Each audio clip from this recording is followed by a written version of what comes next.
Hi എല്ലാവർക്കും നമസ്കാരം. ഞാൻ എക്സ്പ്ലെയിൻ ചെയ്യാൻ പോകുന്നത് ഡാൻ എന്ന ആനിമി സീരീസിന്റെ സീസൺ 2 എപ്പിസോഡ് 5 ആണ്. വീഡിയോയിലേക്ക് പോകുന്നതിന് മുമ്പ് ഈ ആനിമിയിലെ നിങ്ങളുടെ ഫേവറേറ്റ് ക്യാരക്ടർ ആരാണെന്ന് താഴെ ഒന്ന് കമന്റ് ചെയ്യുക. സോ നമുക്ക് വീഡിയോയിലേക്ക് പോകാം.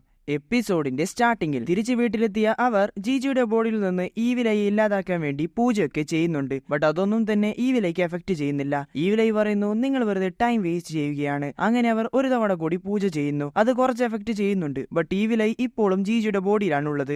അവിടുന്ന് കട്ട് ചെയ്ത ഇപ്പൊ അവർ എല്ലാവരും ഫുഡ് കഴിക്കുകയാണ്. അവരുടെ കൂടെ ഐറയും ഉണ്ട്. ഐറ മോമയോട് ചോദിക്കുന്നു, നിങ്ങൾ എന്തുകൊണ്ടാണ് എന്നെ വിളിക്കാതെ പോയത്? ഞാനല്ലേ ഈ ഗ്രൂപ്പിന്റെ ലീഡർ. ഇത് കേട്ട് മോമോ, നിന്നെ ആരാണ് ഇവിടെ ഇൻവൈറ്റ് ചെയ്തത്? ദെൻ അവർ രണ്ടുപേരും ഫൈറ്റ് ചെയ്യാൻ തുടങ്ങുന്നു. ദെൻ ഐറ ബോക്സിംഗ് ഏലിയനെ നോക്കി അവരോട് ചോദിക്കുന്നു, നിന്നോട് പറഞ്ഞതല്ലേ ഇനി ഭൂമിയിലേക്ക് വരരുതെന്ന്? ഇത് കേട്ട് ബോക്സിംഗ് ഏലിയൻ, നിങ്ങൾ എനിക്ക് കൗവിനെ തന്നതിൽ എനിക്ക് നിങ്ങളോട് നന്ദിയുണ്ട്. ബട്ട് എനിക്ക് അതിൽ നിന്ന് പാലെടുക്കാൻ സാധിക്കുന്നില്ല. എന്റെ പ്ലാനറ്റ് മുഴുവനും വെള്ളം കൊണ്ട് നിറഞ്ഞിരിക്കുകയാണ്. ഞങ്ങൾ ലെൻസ് ഉപയോഗിച്ചാണ് ബ്രീത്ത് ചെയ്യുന്നത്. അവിടെ കൗവിന് ജീവിക്കാൻ സാധിക്കില്ല. ചിക്കുചീറ്റയ്ക്ക് പാല് കിട്ടിയില്ലെങ്കിൽ ജീവിക്കാൻ സാധിക്കില്ല. സോ എനിക്ക് തിരിച്ചു വരാതെ വേറെ വഴിയില്ല. ഇനി മുതൽ അവർ ഇവിടെയായിരിക്കും താമസിക്കാൻ പോകുന്നത്. ഇത് കേട്ട് ഐറ ഇമോഷണൽ ആകുന്നു. ഐറ ചിക്കുചീറ്റയോട് പറയുന്നു, നിങ്ങൾ ഇനി എവിടെയും പോകേണ്ട. ഇവിടെ ഒക്കാറുൻ അവർ വെള്ളത്തിനകത്താണ് താമസിക്കുന്നതെന്ന് കേട്ട് ഇൻട്രസ്റ്റ് ആകുന്നു. ഇവിടെ മുത്തശ്ശിയും മാഞ്ചിറയും ജീജിയുടെ ബോഡിയിൽ നിന്ന് ഈവിലയെ സെപ്പറേറ്റ് ചെയ്യുന്നതിനെ പറ്റി സംസാരിക്കുകയാണ്. മാഞ്ചിറ പറയുന്നു, ഹയാച്ചി പൂജ ചെയ്യുന്ന ആളുകളെ കിട്ടിയാലും നമുക്ക് ജീജിയുടെ ബോഡിയിൽ നിന്ന് ഈവിലയെ സെപ്പറേറ്റ് ചെയ്യാൻ സാധിക്കില്ല. ആൻഡ് ഇത് ജീജിയെ വല്ലാതെ ബാധിക്കും. ഇങ്ങനെ ഇവർ സംസാരിക്കുമ്പോൾ ഇവിടെ ടാറോ നല്ല ചൂടുള്ള എന്തോ കഴിക്കാൻ ശ്രമിക്കുന്നു. ഇത് കഴിച്ചതും അവന്റെ നാക്ക് പൊള്ളി അവൻ അവിടെ നിന്ന് അലറാൻ തുടങ്ങുന്നു. പെട്ടെന്ന് ടാറോയുടെ വോയിസ് മാറി ജീജിയുടെ വോയിസ് കേൾക്കുന്നു. ഇത് കണ്ട് എല്ലാവരും ഷോക്ക് ആവുന്നു. ഇതുകൊണ്ട് മുത്തശ്ശി ആരും അങ്ങോട്ട് പോവരുത്, ഇത് ചിലപ്പോ ഈവിലയുടെ ട്രാപ്പ് ആയിരിക്കും. ദെൻ ടാറോയോട് അവന്റെ മുഖം തുറക്കാൻ പറയുന്നു. നോക്കുമ്പോ അത് ജീജി തന്നെ ആയിരുന്നു. ജീജി അവരെ കണ്ട് ഒരുപാട് കരയുന്നു. ദെൻ മുത്തശ്ശി തണുത്ത വെള്ളം എടുത്ത് ജീജിയുടെ മുഖത്തൊഴിക്കുന്നു. പെട്ടെന്ന് തന്നെ ജീജി ഈവിലയെ മാറുന്നു. ഇങ്ങനെ ഈവിലയെ അറ്റാക്ക് ചെയ്യാൻ നിൽക്കുമ്പോൾ മുത്തശ്ശി അവിടെ ഉണ്ടായിരുന്ന ചൂടുവെള്ളം എടുത്ത് അവന്റെ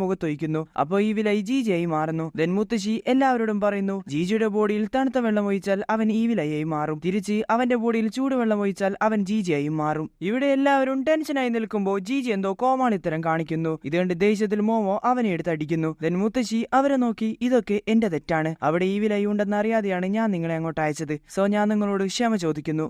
ഇത് കേട്ട് ടർബോ ഗ്രാനി പറയുന്നു, നിങ്ങളൊക്കെ ശരിക്കും കരുതുന്നുണ്ടോ നിങ്ങൾക്ക് ഈവിലയെ കൺട്രോൾ ചെയ്യാൻ സാധിക്കുമെന്ന്? ഈവിലൈ ഒരു മൗണ്ടൻ സ്പിരിറ്റ് ആണ്. അവരുടെ പവർ ദൈവത്തിന് തുല്യമാണ്. ഈവിലൈ ഒരു നോർമൽ പേഴ്സന്റെ ബോഡിയാണ് പോസസ് ചെയ്തതെങ്കിൽ അവൻ ആ പവർ താങ്ങാൻ സാധിക്കാതെ മരണപ്പെടും. ഇതുകൊണ്ടാണ് ഈവിലൈ ജീജിയുടെ ബോഡി കൺട്രോൾ ചെയ്യാൻ തീരുമാനിച്ചത്. കാരണം ജീജിയുടെ സ്പിരിച്വൽ എനർജി വളരെ അധികമാണ്. ആൻഡ് ജീജി ഈവിലയുടെ അൾട്ടിമേറ്റ് വെസലാണ്. ഇപ്പോൾ ഈവിലൈ ഇന്നലെ ജനിച്ച കുട്ടിയെ പോലെയാണ്. ബട്ട് കാലക്രമേണ ഈവിലൈ കൂടുതൽ സ്ട്രോങ് ആവും. ദെൻ മുത്തശ്ശി പറയുന്നു, ഇന്നു മുതൽ എല്ലാവരും ജീജി വാച്ച് ചെയ്യണം. മാഞ്ചിറോയും ഇതിൽ നിന്നെ സഹായിക്കും. പൂജ കഴിയുന്നത് വരെ നീ കാമികോ സിറ്റി വിട്ട് വെളിയിൽ പോകാൻ പാടില്ല. ടാറോയുടെ ബാരിയർ വെച്ച് നിന്നെ കുറച്ചു നാളത്തേക്ക് മാത്രമേ പിടിച്ചു നിർത്താൻ സാധിക്കൂ. ദെൻ എല്ലാവരോടും എപ്പോഴും ചൂടുവെള്ളം കരുതാൻ ആവശ്യപ്പെടുന്നു. ദെൻ ജീജിയോട് പറയുന്നു, ജീജി നീ ഇനി മുതൽ വളരെ കെയർഫുൾ ആയിരിക്കണം. ഹാൻഡ് വാഷ് ചെയ്യുക, വെള്ളം കുടിക്കുക, മഴ നനയുക എന്നിങ്ങനെ ചെറിയൊരു തുള്ളി തണുത്ത വെള്ളമെങ്കിലും നിന്നെ ടച്ച് ചെയ്താൽ ഈവിലായി വീണ്ടും തിരിച്ചു വരും. ഇവിടെ മോമോ ബോക്സിംഗ് ഏലിയനോട് ചോദിക്കുന്നു, നിങ്ങൾ എവിടെയാണ് താമസിക്കാൻ പോകുന്നത്? ഇത് കേട്ട് ബോക്സിംഗ് ഏലിയൻ, ഞങ്ങൾ ഇവിടെയുള്ള ഒരു കൗ ഫാമിലാണ് താമസിക്കാൻ പോകുന്നത്.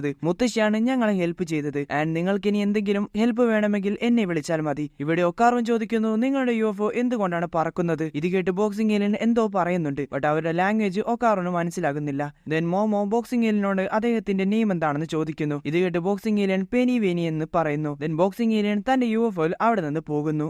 ബോക്സിംഗ് ഏലിയൻ യുഎഫ്ഒ വെച്ച് പോയത് തൊട്ടടുത്തുള്ള ഫാമിലേക്കാണ്. അടുത്ത ദിവസം എല്ലാവരും ജീജിയുടെ പാരന്റ്സിനെ കാണാൻ വേണ്ടി ഹോസ്പിറ്റലിലേക്ക് പോവുകയാണ്. മോമയും ഒക്കാറുനും പുറകിലാണ് ഇരിക്കുന്നത്. ഇങ്ങനെ ഇരിക്കെ മോമയുടെ കൈ അറിയാതെ ഒക്കാറുന്റെ കയ്യിൽ ടച്ച് ചെയ്യുന്നു. ഇത് കണ്ട് ടെൻഷനായി ഒക്കാറുൻ അവിടെ നിന്ന് തന്റെ കൈ എടുത്ത് മോമയോട് സോറി പറയുന്നു. ഇത് കേട്ട് മോമോ, നീ എന്തിനാണ് സോറി പറയുന്നത് എന്ന് പറഞ്ഞ് അവനോട് അവന്റെ കൈ തിരിച്ചവിടെ വെക്കാൻ പറയുന്നു. ദെൻ ഒക്കാറുൻ തന്റെ കൈ അവിടെ വെക്കുന്നു. ഇങ്ങനെ അവർ ഒരു ടണലിലൂടെ പോകുമ്പോൾ മോമോ മനഃപൂർവ്വം ഒക്കാറുന്റെ കൈ ടച്ച് ചെയ്യുന്നു. ഇത് കണ്ട് ഒക്കാറുൻ, മിസ് അയാസെ നിങ്ങൾ എന്താണ് ചെയ്യുന്നത്? ഇത് കേട്ട് മോമോ, നീ എന്തിനെ പറ്റിയാണ് പറയുന്നത്? ഞാനൊന്നും ചെയ്യുന്നില്ലല്ലോ എന്ന് പറഞ്ഞ് ഒക്കാറുന്റെ കൈ പിടിക്കുന്നു. പെട്ടെന്ന് ജീജി, മോമോ ഈ ടാറോ ഞാൻ പറയുന്നത് കേൾക്കുന്നില്ല. പെട്ടെന്ന് തന്നെ മോമോ ഒക്കാറുന്റെ കൈ വിടുന്നു. ടാറോ തന്റെ ബോഡി ഉപയോഗിച്ച് ജീജിയെ ശല്യം ചെയ്യുന്നു. ഇവിടെ മുത്തശ്ശി മോമോ ഒക്കാറുന്റെ കൈ പിടിച്ചത് കണ്ടിരുന്നു. ദെൻ ഹോസ്പിറ്റലിലെത്തി തന്റെ പാരന്റ്സിനെ കണ്ട് ജീജി വളരെ ഇമോഷണലായി കരയുന്നു. ഇങ്ങനെ ജീജി അവിടെ തന്നെ നിൽക്കുന്നത് കണ്ട് മോമോ ടാറോയോട് തന്റെ ബോഡി ഒന്ന് മൂവ് ചെയ്യാൻ പറയുന്നു. ബട്ട് ടാറോ വളരെ വിയേർഡായി തന്റെ ബോഡി മൂവ് ചെയ്യുന്നു. ഇവിടെ ന്യൂസിൽ പറയുന്നു, അഗ്നിപർവ്വതം പൊട്ടിത്തെറിച്ചിട്ട് ആർക്കും പരിക്കോ കാര്യങ്ങളോ സംഭവിച്ചിട്ടില്ല.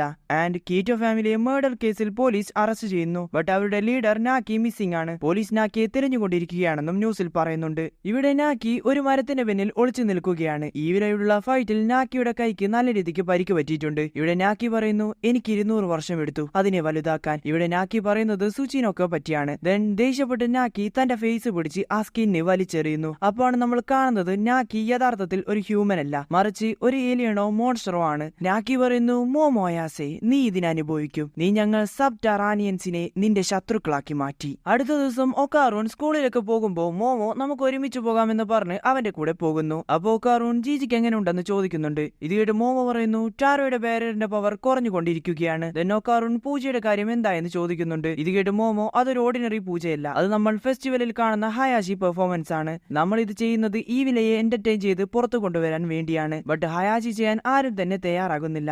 ഇത് കേട്ട് ഒക്കാറൂൺ പറയുന്നു അപ്പൊ ടാരോയുടെ ബാരിയർ വർക്ക് ചെയ്യുന്നത് സ്റ്റോപ്പ് ചെയ്താൽ നമ്മൾ ഈ വിലയോട് വീണ്ടും ഫൈറ്റ് ചെയ്യണ്ടേ? ഇത് കേട്ട് മോമോ അതെ എന്ന് പറയുന്നു. ദെൻ മോമോ ഒക്കാറിനോട് എനിക്ക് നിന്നോട് ഒരു കാര്യം ചോദിക്കാനുണ്ടെന്ന് പറയുന്നു. അപ്പൊ പെട്ടെന്ന് അവിടെ മോമോയുടെ ഫ്രണ്ട്സ് വരുന്നു. ഇവിടെ മീക്കോ മോമോയോട് ചോദിക്കുന്നു നീ ആ വോൾക്കാനെ പറ്റി കേട്ടോ എന്ന് പറഞ്ഞ് അതിന്റെ ന്യൂസ് മോമോക്ക് കാണിക്കുന്നു. ദെൻ മീക്കോ പറയുന്നു ആ ഇൻസിഡന്റ് നടക്കുമ്പോൾ അവിടെ ഒരു UFO ഉണ്ടായിരുന്നു. ഇത് കേട്ട് ഒന്നും അറിയാത്തതുപോലെ മോമോയും ഒക്കാറനും നിൽക്കുന്നു. ദെൻ അവർ സ്കൂളിലേക്ക് പോകുന്നു.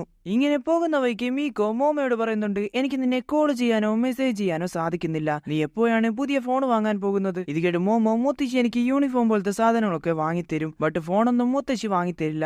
ഇവിടെ ഐറയുടെ ക്ലാസ്സിലെ കുട്ടികൾ ഐറ സത്യങ്ങളൊക്കെ പറഞ്ഞതുകൊണ്ട് അവളോട് സംസാരിക്കുന്നില്ല. ഇങ്ങനെ ഐറ നിൽക്കുമ്പോ അവിടെ മോമോ വന്ന് ഹേ ഐറ എനിക്ക് നിന്നോട് കുറച്ച് സംസാരിക്കാനുണ്ട് എന്ന് പറഞ്ഞ് അവളെ അവിടെ നിന്ന് കൊണ്ടുപോകുന്നു. ഇത് കണ്ട് അവളുടെ ക്ലാസ്സിലെ കുട്ടികൾ ഷോക്കായി നിൽക്കുന്നു. ഇവിടെ ഐറ മോമയെ നോക്കി ദേഷ്യപ്പെടുന്നു. നിനക്ക് മരിക്കാൻ ആഗ്രഹമുണ്ടോ? നമ്മൾ ഫ്രണ്ട്സ് ഒന്നുമല്ല, നിന്റെ കൂടെ എന്നെ ആരെങ്കിലും കണ്ടാൽ എന്റെ പോപ്പുലാരിറ്റി ഇല്ലാതെയാകും. ദെൻ ഐറ ഒക്കാറോനെ നോക്കി ബട്ട് ടാക്കക്കുറ നീ ഡിഫറെന്റ് ആണ്, എനിക്ക് നിന്നോട് സംസാരിക്കാൻ സന്തോഷമേ ഉള്ളൂ. ദെൻ മോമോ അവർ രണ്ടുപേരോടും പറയുന്നു ഒക്കാറൂൺ ഐറ എനിക്ക് നിങ്ങളുടെ സഹായം വേണം, നിങ്ങൾ രണ്ടുപേരും എന്റെ വീട്ടിൽ താമസിക്കണം, കാരണം കുറെ പേരുണ്ടെങ്കിൽ നമുക്ക് ജീജിയെ നോക്കാൻ ഈസി ആയിരിക്കും. ഇത് കണ്ട് രണ്ടുപേരും ഷോക്കാവുന്നു. ഒക്കാറൂൺ പറയുന്നു മോമോ പറഞ്ഞതുപോലെ നമുക്ക് വേറെ ചോയ്സ് ഇല്ലല്ലോ, രണ്ടുപേർക്കും വരാൻ ആഗ്രഹമുണ്ട്, ബട്ട് ഇങ്ങനെ ഞങ്ങൾ വേറെ ചോയ്സ് ഇല്ലാത്തത് കൊണ്ടാണ് വരുന്നതെന്ന് പറയുന്നു. ഇത് കേട്ട് മോമോ നിങ്ങൾക്ക് വരാൻ താല്പര്യമില്ലെങ്കിൽ എന്ന് പറഞ്ഞ് തുടങ്ങുമ്പോൾ രണ്ടുപേരും ഞങ്ങൾ റെഡിയാണെന്ന് പറയുന്നു. ദെൻ മോമോ അവരോട് നിങ്ങൾ എത്ര മണിക്ക് വരുമെന്ന് ചോദിക്കുന്നു. ദെൻ ഐറയോട് പറയുന്നു നിനക്ക് ഫ്രണ്ട്സുമായി എന്തെങ്കിലും പ്ലാൻസ് ഉണ്ടെങ്കിൽ കുഴപ്പമില്ല. ഇത് കേട്ടപ്പോ ഐറയുടെ മുഖം ആകെ മാറുന്നു. ആ ഇൻസിഡന്റിന് ശേഷം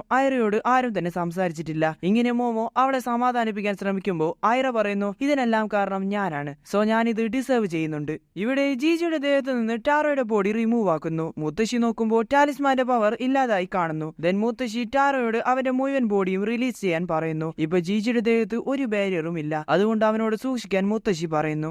ദെൻ അവിടെ മോമോയും ഒക്കാറോനും വരുന്നു. അപ്പൊ മോമോ ജീജിയുടെ ബോഡിയിൽ ബാരിയർ ഇല്ലാത്തത് നോട്ടീസ് ചെയ്യുന്നു. ഇങ്ങനെയിരിക്കെ അവിടെ ഐറ വരുന്നു. ഇവിടെ മുത്തശ്ശി അവരുടെ കയ്യിൽ ചൂടുവെള്ളം കൊടുക്കുന്നു. ശേഷം അവർ ഡിന്നർ കഴിക്കുന്നു. ഇങ്ങനെ അവർ ഫുഡ് കഴിക്കുമ്പോൾ മോമോ ഐറയോട് അവൾ ഏത് ഷെയ്ഡ് ലിപ്സ്റ്റിക് ആണ് യൂസ് ചെയ്യുന്നതെന്ന് ചോദിക്കുന്നുണ്ട്. ഐറ ഒരു വില കൂടിയ ലിപ്സ്റ്റിക് ആണ് യൂസ് ചെയ്യുന്നത്. ഇത് കേട്ട് മോമോ ഓ എനിക്കതൊന്ന് യൂസ് ചെയ്യാൻ തരുമോ? ഇപ്പൊ എല്ലാവരും നല്ല ഫ്രണ്ട്സ് ആയി മാറുന്നുണ്ട്. ഇങ്ങനെയിരിക്കെ മുത്തശ്ശി ഒക്കാറിനോട് സോയാ സോസ് എടുക്കാൻ പറയുന്നു. ഇങ്ങനെ ഒക്കാറൂൺ അതെടുത്ത് കൊടുക്കുമ്പോൾ അതിൽ നിന്നൊരു തുള്ളി താഴെ പോകുന്നു. ബട്ട് അത് ജീജിയെ ടച്ച് ചെയ്തിട്ടില്ല. ഇത് കണ്ട് മുത്തശ്ശി ഇതല്ല വേറെ ബോട്ടിലാണെന്ന് പറയുന്നു. ഇത് കേട്ട് ഒക്കാറൂൺ അതെടുത്ത് കൊടുക്കുമ്പോൾ വീണ്ടും ഒരു തുള്ളി താഴെ പോകുന്നു. ബട്ട് ഇത്തവണ അത് കറക്റ്റ് ജീജിയുടെ കയ്യിലാവുന്നു.